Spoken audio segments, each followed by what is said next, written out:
Hello and welcome back to the Non-League Podcast with myself, Lee Simons. I hope you enjoyed the last couple of podcasts with my two special guests, with Shaun Button and Matt Morton. Today is going to be slightly different. I've got a fellow YouTuber with me, Shaun Button. How are you, sir? How are you? Yeah, very well. Yourself? Yeah, good, mate. Good. How are you coping with this isolation thing? Up and down. It's been difficult. I won't lie. Right. The plus side, I've got some of the the typical DIY. The job you put off for ages to do. They're out of the way. Well, that's good. That's good. Yeah, but like I say, when I have a 7-year-old little boy going on 16, and all he wants to do is kick a ball in the back of the net on a weekend, and he can't do it, it can be a bit of a challenge at times, put it that way. I bet it is. Hopefully your goal net's keeping up at the moment, which is a good thing. They are indeed. It's good. It's good. So for people who don't know you, Shaun, can you just give us an introduction about yourself and how you got into doing like YouTube and stuff like that? Yeah, sure. Basically, what happened was I moved to Long Stratton. Okay. And I had the boy a few weekends, and he wanted to go up the park and watch the Long Stratton men's team. Okay, yeah. So anyway, we did that, anything else, and he was quite impressed with all the goals they scored, and the goalkeeping errors you see, and bits and pieces. And he said to me, "Dad, could you film some so you can watch them again?" So I did. Okay. So anyway, I started doing it, and then he actually said, because he follows some of these Xbox gamers on YouTube and what have you, he said you should put them on YouTube. So I thought, okay, fair enough. So I did. Okay, yeah. And then one thing sort of led to another, and I actually, quite oddly, I fell back in love with the game. Yeah, yeah. The last football match I went to see was the England under-21s at Portman Road. Oh my God, that's a bit long time ago. Exactly. And do you know what? I didn't really enjoy it. And I thought to myself, I fell out of love with football. Or I wouldn't say I got bored of it. I'd just say it just didn't tick the boxes for me no more. True. Yeah, I understand that. But I must say, I've always been more of a rugby fan than a football fan. Right, okay. But with the boy learning football and playing in a weekend team, I've started to actually fall back in love with it again. Yeah, I understand that, yeah. And basically, I had a friend who was doing some trials quite locally. Yeah. And he said, "Could you film?" I said, "Yeah, okay." I film and everything else and sent it off. Mm-hmm. And I just sat there and thought, as a hobby, I should give it a bit of a crack, because it gets me out and bits and pieces, and Definitely, yeah. In theory, it keeps me out of trouble. In theory, yeah. Apart from the bank balance, when you keep buying these nice new shiny toys and what have you, and yeah, and bits and pieces. So I took the plunge, and I just sort of looked at local fixture lists. I looked for local derbies, or I looked for cup games or what have you. Yeah. And the actual first game I actually come across, and quite kindly made me extremely welcome, was Debenham against Dis. Oh, right, yeah. And I said to them, look, I've seen the fixture, and I sent us some copies of my work and everything else, and I said, but I want to start filming whole games. And they said, yeah, you can come down, just give us your name on the gate, you can come in, bits and pieces, and what have you. And I think that video got something like a couple hundred views within a few days. That's fantastic, that is. Yeah, I couldn't quite. I thought, what's going on. I couldn't quite believe it, to be fair. Yeah. So, Debenham v Dis is where it all started, ironically. Okay. And being a Suffolk boy, it was quite nice that the venture actually started in Suffolk. Yeah. But yeah, no, it went from there, and I took the plunge and bought a very simple video camera, quite simply, as I do it freelance, I just sort of pick and choose the fixtures, basically. Yeah. I just look through the ranks, the furlough none, Yeah. in the angling com. I keep an eye on what Lowestoft are up to, what Needham are up to. Yeah. Sometimes, to see if Berry are coming towards my way a bit, so I can get them on film, bits and pieces. So I sort of pick and choose fixtures, and that's under 18s and ladies football as well as. Well, that's good. So yeah, I just pick and choose the fixtures or whatever I think can have a moment of interest to people and go from there, mate. Really, but no, it's took off really well, to be fair. Well, exactly, because I'm now looking at your YouTube page. It seems like you've got a few subscribers. You've got 486. Is that correct, or has that gone up, or has it gone down? Well, do you know what? Funny you say that. I checked this morning. And it was 486. So wow. yeah, it is right. Yeah. That's good. Yeah, thank you. I'm actually really pleased because the Debenham disc game was kind of halfway through the season, really. From memory, so that's for something that wasn't even a whole season. Long may it continue, really. Definitely. Do you get players or like managers come up to you and say, "Oh, can I have your footage?" Every time, mate. I've got referees. Oh, that's good. That I've made a lot of friends with, and they've asked for the video to watch back and see if they got things right or wrong. I've got managers doing the same. I've had some parents whose son or even daughter from the ladies' team are having trials anywhere. So that's all that sort of. So a lot of people use my videos even to improve their aspect to the game. So if I've got, for example, a number of referees using my videos, yeah, surely that's going to be a good thing for football in general if it improves, basically. Exactly, because at the moment, because of the non-league, so we don't have the VIR, do we? It's just about us going in, because there's been quite a few people now popping up all over the place. You've got ourselves, you've got Stowmarket Town TV, you've got Woodpeckers TV, you've got DJ doing his stuff as well, old James doing his little bits for 309 stuff and lower down as well. So it's all coming on together, really, I think.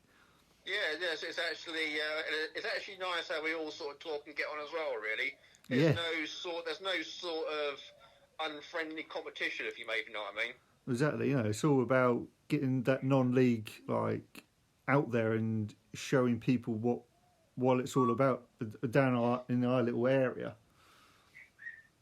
Yeah, I mean, to be fair, many moons ago when I used to try and play football, I never had anybody ever film me. I've got no sort of memories I can take back from, if you know what I mean. Yeah, exactly. Yeah. I've had, I've got on Twitter, I've got under 18s players tweeting me, if they can use the video for their sports studies at college, that sort of thing. Yeah. And a lot, and everyone 9 times out of 10 has actually been really appreciating something I do for nothing, basically. Exactly. Yeah. Like I say, it's just a hobby that's really taken off. Well, exactly. It's just about saying about the under 18s. I did that final at Thetford. I think that's one of my last games I did for Montford, and I can't remember the other team. But someone asked me for my footage, and I said, yeah, you can have it. It's fine. It's not a problem. But then when I look back at doing pre-season for, let's say, Lakenheath and Thetford, I had someone look at it for about 5,000 to 6,000 views. And that's just on one goal. That's going back from, of course, the season now being void. I look at that and thinking, wow, it's got 5,000 views, really? It's do you know, it's funny you say that, because I think I filmed something like 55 matches from start to finish when the season was suspended, obviously due to the coronavirus. Yeah. I think on there there's over 5,500 minutes of football. Yeah. It's all void. Unfortunately, yeah, but for the players and the managers or coaches, as you were saying, the referees, they can always look back on it because it's always going to be on YouTube or your Twitter account or everyone else's account, so they can actually see it anyway, can't they? Absolutely, mate. And I must admit, even in the ladies teams, I've covered Norwich City ladies a few times this season, and like I say with the under 18s, it's a different. It's really strange because there's a different atmosphere within those two standards of football. Yeah. And with the under 18s, anybody can beat anybody, which is. Yeah. But in the furlough none, normally it's on paper you know who's going to win 9 times out of 10. Yeah. But the under 18s, I mean, I can remember Chamberlain from Dis. He scored a 30-yard free kick, top left corner. Yeah. At Brewers Green Lane. I remember seeing Great Yarmouth Town put 7 past Kirkley. Wow. And that was literally the last game I think I filmed before the season got suspended. Right. But having said that, from memory, I filmed Bunky against Beccles. Yeah. And it was a 0-0 draw, but it was such an enjoyable 0-0 draw, if that makes sense. Yeah. I knew it wouldn't get as many views because of the scoreline. Yeah. But it was just the manner of the way the lads played football. It was fierce, but it was what should we say? Legal, shall we say? Yeah. There was nothing silly. There was no bookings. It was a wet, drizzly night, but it was probably one of the best 0-0s I've actually filmed, to be fair. I think it's the only game, I think from memory, where there hasn't been any goals scored, funny enough. Unbelievable. So far, since going to watch Thetford and other teams, I haven't had, touch wood, 0-0 at the moment. But I could say that the final of the under 18s was 0-0, but it went into penalties, and of course Montford lost the penalty shootout. But that was a kind of an entertaining game as well. It had everything. It did have bookings. It did have a red card.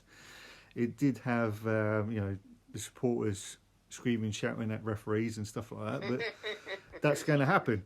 But it really did have everything apart from that goal. But we had goals at the penalty shootout, which was actually at my end of the ground, so I could actually see them quite clearly.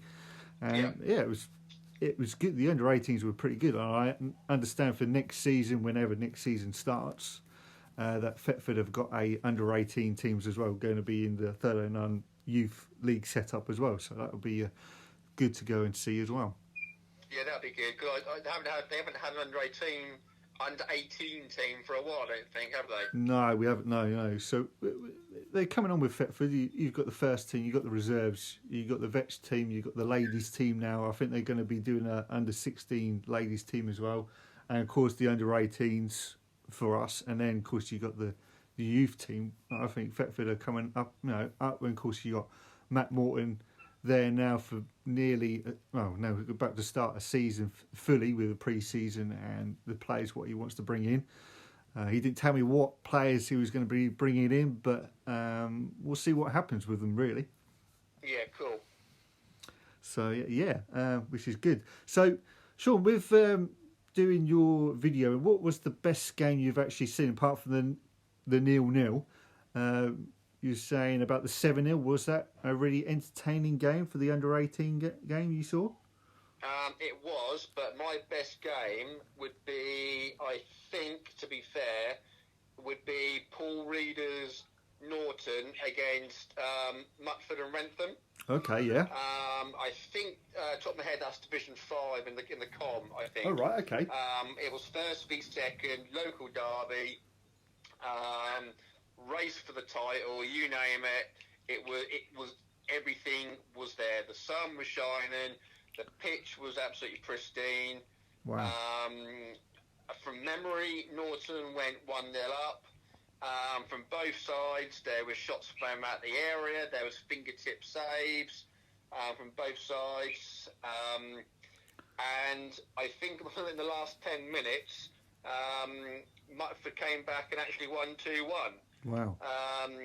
Which obviously sent a shockwave around I bet it did. Norton and everything else. And but that was just two.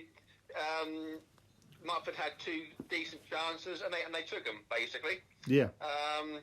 So Norton were literally a few minutes away from actually beating Mutford, their local rivals. But like I say, within 7, 8, 9, 10 minutes, they managed to come back and win 2-1 at the Highfields. And to be fair, not many teams go to Norton and get a result. To be fair.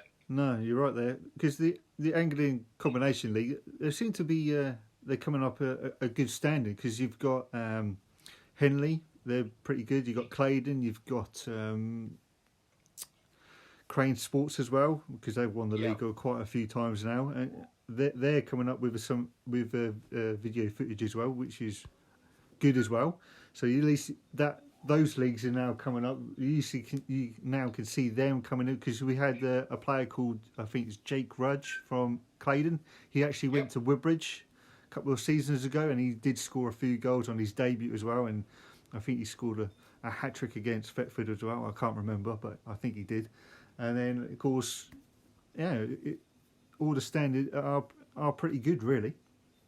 Yeah. To be fair, like I say, 1 minute I can be filming Wroxham against Stanway Rovers, the top, third and fourth. And then, with all respect, I can be, like I say, filming Norton down in Division 5 of the Com. Yeah. Where it all sort of happens and starts with football teams. And, exactly. You get some very worthwhile entertainment down there, basically. You do, yeah. I went to, just down the road, I went to Montford in a cup game. I think they were playing Norwich, one of the Norwich teams, and it was like, that was a pretty entertaining game with tackles flying in. There was yellow cards. There was everything. Everything was there, really. I mean, it's funny you say that, mate, about Montford. I've made some good friends there. Yeah. And I filmed Norfolk Senior Cup quarter-final, I think it was, at Brewers Green Lane. Okay. And Montford came to this, and there was just that feeling around the ground. I mean, this were looking very professional in the warm-ups. You could see they were obviously, a few leagues above, bits and pieces. But Montford, when you sat there and actually watched them, they looked sharp, they were focused, there was no sort of messing about in the warm-up.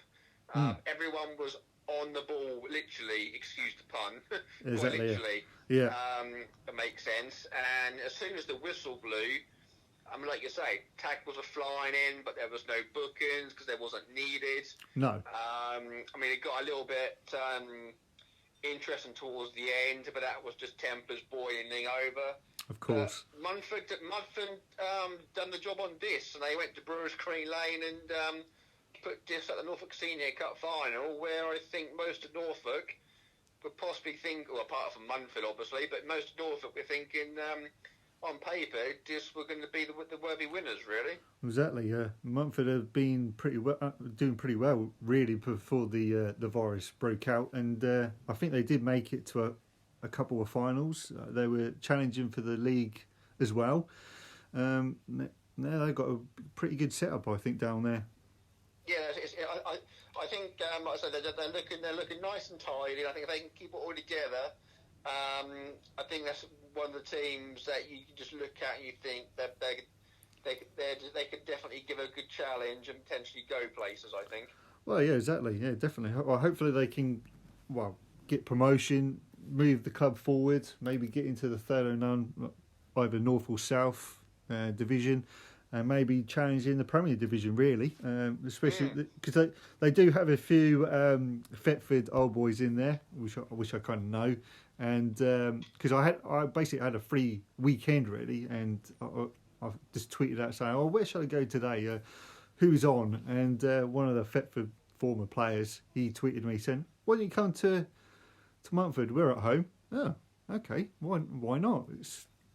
It was wet and windy, but why not? Yeah. Why not go down there and have a little watch? And I was quite impressed with the standard with both teams, and could have had a penalty for Norwich right at the death as well. But of course, Montford went on to win it 1-0 right at the last minute. So yeah, I play think for them. before the season came to a halt, I think they were third or fourth in their league with Norwich Seams and is it Holston, if I believe rightly? I think so, but I'm not too sure. But yeah, they were pushing for promotion or for the league title at least. Of course, I say that I think they're in cup finals as well, which is good for them. Yeah. But then you can look at the other side where you're going into the third and non-Premier Division with Stowmarket. Spent all that money on players from Blaiston, getting in Dean Bojic as well. I feel sorry for them in a way because they were the top and tail of the league, running away with it. And I think they should have gone up, really. But that's not my decision. At the end of the day, it's all about the league, and they go again against us, Thetford, and all the other teams like Stanway Rovers. You've got Wroxham in there. People like that. So we'll see how they go for next season, really. Yeah, sure. I mean, you mentioned Stanway. I went to Wroxham to see to film them against Stanway. Okay. And to be fair, Stanway, they're a very on the night they were a very physical, strong, powerful team. If you know what I mean. I know what you mean. Yeah. Yeah, I mean, to be fair, when Grant Holt had the ball, there were 3 players on him before he could even do anything. Right. So Stanway done their homework, and it worked basically. I think it was something like 2. I can't remember the results. Something like 2-1 or something like that from memory. Wow. But yeah, they actually beat Wroxham. But I hadn't seen anyone tame Wroxham like that in the season, if you know what I mean. I understand that because Wroxham, they've done a pretty good job with going into the Vars rounds as well, because they played Stowmarket and they had quite a good attendance, didn't they? Yeah, to be fair, the last 2 games of the Vars, they had, I would say, the whole of Wroxham and more turn up, to be definitely. fair. And like I say, the club got some very decent prize money out of it. They got some very good reports out of it. Oh, definitely. The stats were very sort of pleasing for them. I didn't think they'd done themselves any harm. I thought they gave a good crack, but I can't remember the last team I think it was the last team the Vars they played. But I was told by a few of the Wroxham staff there was 2 Hereford United strikers on loan up front for them. Right. Okay. And that was basically the difference, really. Again, they had a couple of chances and put them away, really. But no, Wroxham, I think they flew the flag for Norfolk really well. Yeah. I don't think they've done themselves any harm at all. And obviously, on the flip side, on the Suffolk side of things, Kirkley also didn't do themselves any harm either. They also had a very good cup run. Yeah, they did.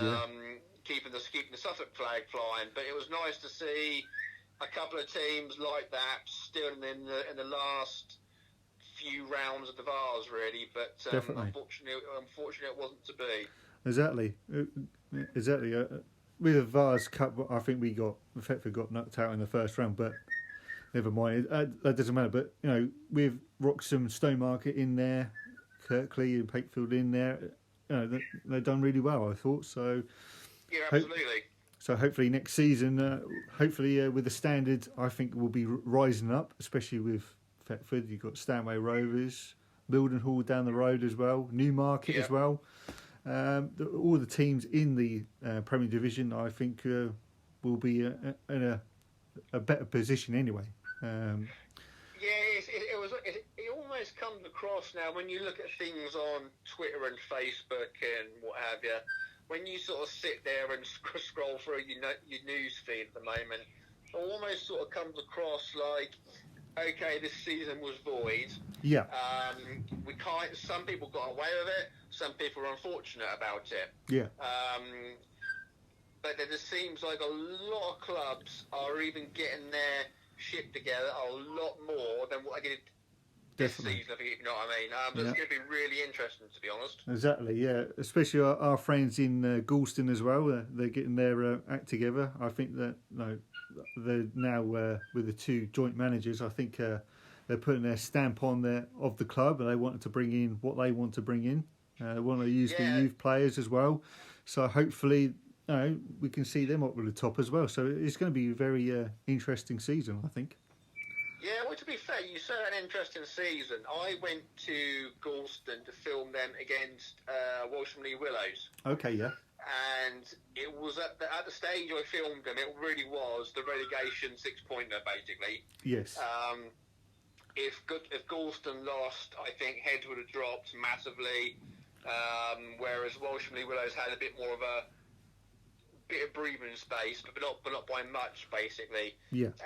And I think Galston actually beat them 6-0, I think, from memory. Something like that, yeah. It was. Yeah, I mean, it was great because Galston, again, I think offered free entry for that night to get the crowd up there. Yeah, that's good. Emerald Park it wasn't full, but it was extremely busy. I bet it was. Yeah, and it was actually nice to see a traditional old-style football stadium. Yeah. In that league, full again, if you know what I mean. Yeah, I understand that. Yeah. Galston, they're doing their homework. They're I think, like you say, they're going places. I've noticed Caister are following suit now as well. They're starting to do a few things. Obviously, you've got the likes of Holston as well, obviously, with ground improvements. So I think it's going to be interesting throughout the divisions, really. Who's going to do what? It just depends when they're allowed to kick a football again. Especially when pre-season starts again, and hopefully the season will start in maybe August, September. You never know, really.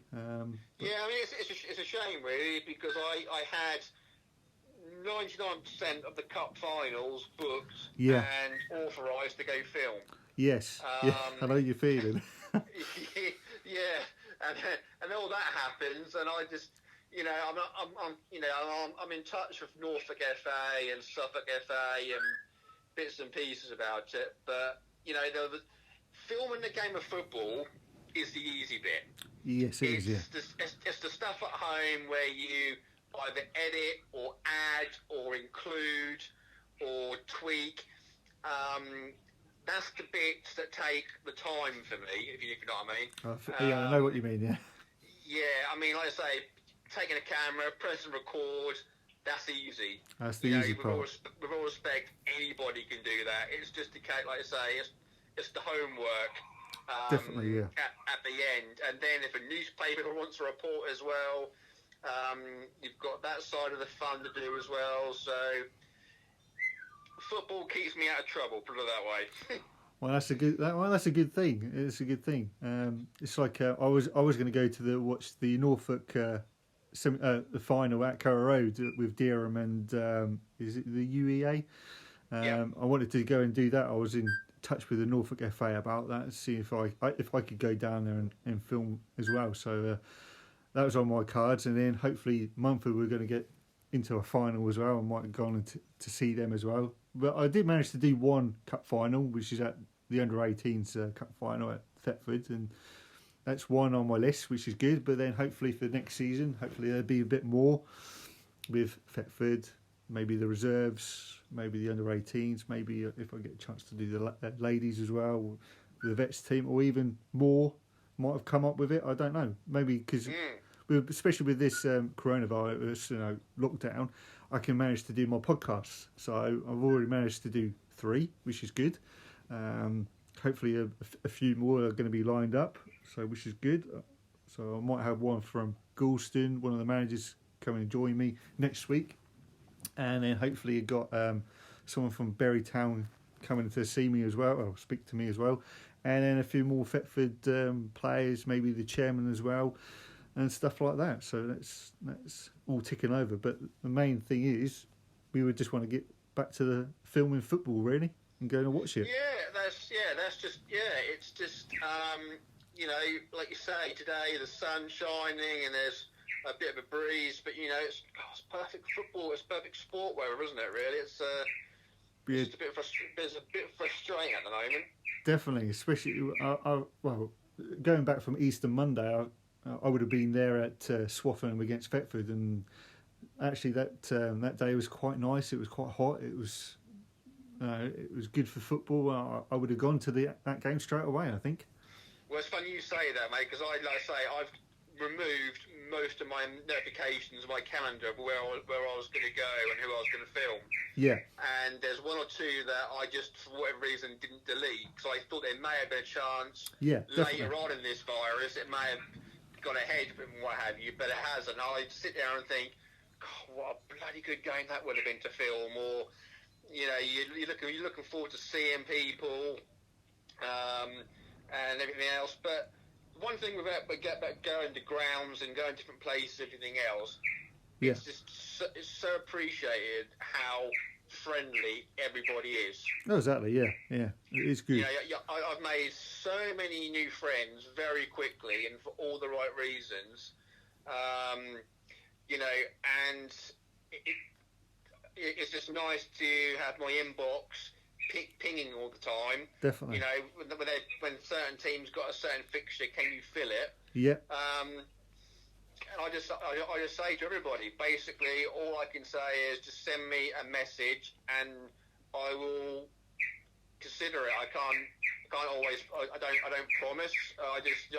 If I can, I can. If I can't, then unfortunately, I won't be able to. But yeah, like I said, I've noticed that videographing football seems to have really taken off last definitely, year or two, hasn't it, really? Definitely. Since I started in, because I was going in 2017, the first game for me, I didn't film it, was Thetford against Great Yarmouth. And, you know, I thoroughly enjoyed it. I don't know why, I just thoroughly enjoyed it. I haven't seen Thetford play since probably they had a pre-season game against a Norwich City 11. And... Okay, I didn't think of anything of it until like the brother-in-law said to me, "Do you fancy going to watch Thetford against Great Yarmouth tonight?" Yeah, why not? Why not? It's all good. So it's only like £6 to get in. I thought, it's not too bad. Under a tenner to get in. And then I saw 6 goals. It's like, oh, blimey, that was quite an entertaining game. And then the following week, I think we played Cotteshall, who've gone up that season anyway. They had players like Luke Wilson, who plays for Hashtag United. So from last season, I thought, go there, watch that again. And of course, they won again, didn't they? They won 3-2 of that game. So then it just carried on from there. And then the next season, done pre-season and stuff, and we were playing Yarmouth again, first game of the season. I think we won 5-2. So I had my camera with me, so I took a few pictures. But then the brother-in-law, we had a penalty right next to us, and I think Volta scored the penalty. And he put it on Twitter. He got over 2,000 views. I'm thinking to myself, why don't I do that? And all of a sudden, it all changed for me. It was like when I got a goal for Ross Bailey, he scored a thunderbolt strike, and that's got over 4,000 to 5,000 views now. And then it started from there. I think, go again, do more and more and more. There's a few games which I didn't do. I didn't do the Walsham game away last season where Matt Morton took over. We won that game 3-2. There was a game against Clacton. They said to me, "Lee, are you filming today?" I'm thinking, no, I just wanted to sit there. I just wanted to stand there, watch the game, and I wish I did really, because it was 5-5. It had everything. It had free kicks, it had penalties, it had mistakes from goalkeepers. I had a sending off. It had everything, and I wished if I can go back to that game, I wanted to film that game, but it wasn't to be. So from that moment on, I filmed every single game after that, and of course I'm still getting views now, which is good. So that was my aim, and then for next season, hopefully the under-18s will start. We'll get them going with a Wednesday night, which is quite good. Then of course you got the reserves first team. I know I probably can't do most weekends because of work and stuff, but that would be my case. So I'll be there with my iPhone, just doing highlights and then tweeting them up and see how it goes from there. Sounds good. So how about yourself, Shaun? What is your plans for next season? For next season, it's actually very exciting, mate, to be honest with you. Oh, okay. Yeah, I've got a few things lined up. I've got a very well-established Sunday League team who have asked if I would film most of their games on a Sunday. Okay. That's in talks and bits and pieces. Okay. And I'm still sort of thinking about it and just trying to work out if I can sort of obviously commit to. I mean, I won't be able to do every game No. due to child arrangements, and obviously video cameras don't really like the rain, do they? No, they don't. No. And bits and pieces. So I'm sort of just going through that and iron out a few details of that. Yeah. A fellow Nun team were very keen to have a chat with me once we're allowed to actually see everybody else again. Yeah. Yeah. Because in this lockdown, sitting here twiddling my thumbs, I actually thought to myself, I'll make use of the time. Yeah. So I've now actually done some qualifications in opposition and player scouting. Wow. So I mean, it's from what I understand, when I talk to scouts on the internet and bits and pieces for tips and tricks and what have you, Yeah. they've all said the same thing. It's when you learn to drive a car, you have a theory book and a computer, and it tells you what to do. Yeah. And they said it's very much the same on their courses. They said, but until you actually get to the side of a football pitch and watch someone, it's totally different. They said you can have all the qualification under the sun, Yeah. but really it's just knowing what to look for and having a scout's head on, if that makes sense. That makes sense. Yeah. So yes, there's also a fellow Nun team who I think we're going to talk about video and some games for them, but I think it may go down the scouting route for them. Wow, that's good. So that's to be talked about, like I say, once we're actually able to see everybody in the world again. Exactly, yeah. And I don't know where it's going to be held. I don't know when or if it definitely will go ahead. But I had an very well-known Premier League manager message me on LinkedIn asking to have a chat once it's over about filming bits and pieces with him. So I don't know is the answer. I've got lots of exciting things and lots to consider. Yeah, you have, yeah, definitely. I can't do everything for everybody by the sounds of it coming up next season. No. So I think potentially, instead of me just doing lots of teams, it may just come down to one or two, with some random teams here and there, obviously, still, but it won't be as much, I don't think. I have a funny feeling there's one or two that'll ask me potentially on the scouting front, bits and pieces, and whereas I won't be filming whatever, it's kind of weird because do you find, I don't know if you do, but I find when you film a game of football, you're not really watching it. Yeah, sometimes I do. But when I wasn't, you know what I mean? when I was filming, when I wasn't filming, it was completely different. Cause it is, isn't it? Absolutely. Because what I normally do, because I'm only using an iPhone, so what happens is when the teams come out, I film that bit, stop it, and then I do like the kickoff. When that ball goes out of play or the referee stops it, I then stop it, and then of course that goes on to my camera roll, and then I just keep on doing that.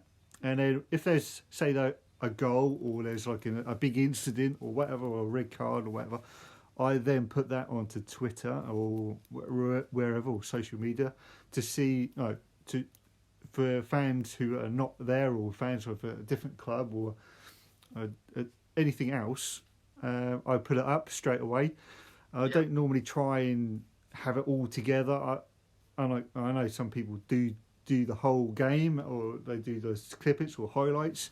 I just tweet it up when I can do it. If I miss something, it all goes down the pot, and I hate not missing. I hate missing things. So if I miss something, I miss something, then I think to myself, well, why am I bothering? Just forget about it. Void that game altogether. It has happened before when I first started it, because I had a goal for Thetford against Yarmouth again, but it was on slow mo, and I didn't want to put it on to Twitter or social media because I didn't think it was good enough. So I just avoided that one at all, and I just done the ones which I put on, if that makes sense. Yeah, it does. Yeah. So that's how I do it. But for me, when you're filming, it's completely different to watching the game. Absolutely, every time. When I watched the Clacton game against Thetford, that was completely different. I wish you did record it, like I said before, for people to look back on. But when I was watching it, it was a very entertaining game. It basically had everything.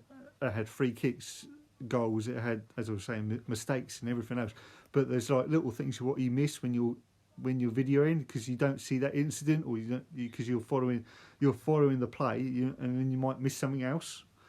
Absolutely, I know what you mean. You've also it can be actually, depending on obviously the pace of a game. Yeah.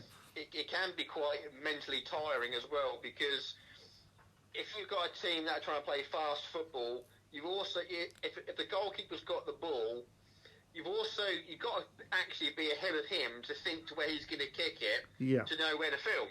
Yeah. If you know what I mean. That makes sense. I don't know, for Rock example, if the keeper plays it out to someone on the wing, and they see Grant Holt running, 9 times out of 10, you can assume it's going to go in a dangerous area with Grant Holt in. But if you're filming that winger, you've got to be on the ball also to get the play and the motion to where that ball's going to finish. So like you say, you are there, but you're not really watching the game, like you say. No, because you're more concentrating on your camera and not what the players are actually doing. It's quite strange to put into words about it, but it's very different when you're, say that you got your iPhone or your camera there and you're filming it, and then because you might miss, as I say, you might miss something what you want to follow, but no, it's enjoyable for me. It's enjoyable. It's a hobby like yourself, and it gets to that stage where hopefully something might come up about it, especially with these podcasts and everything else. And it seems for you, Shaun, it has really. Well, you never know, mate. All I can do is keep my fingers and toes crossed, and sort of hope for the best, really, I suppose. There was no intention of it to really come from anything. Like you say, it's just a hobby. It's just someone with a camera filming a game of football and putting it on the net, really. And exactly, yeah, definitely. But if something comes of it, then I've got, like I say, a few things to sit down and think about. But definitely, as far as I'm concerned, until these talks happen and things are done, it will just continue as it is into next season, wherever next season is, basically. Yeah, exactly. Well, Shaun, I think that's. I'm going to wrap it up there. I really thank you for stopping by and talking to me about your plans for next season, and of course the season review from yourselves. I hope everything goes well for you. Thank you very much, man. It's been a pleasure, and it's been good to speak to you again. Yeah, likewise. So, guys, thank you very much for listening, and hopefully I'll see you for the next one very shortly. Bye for now.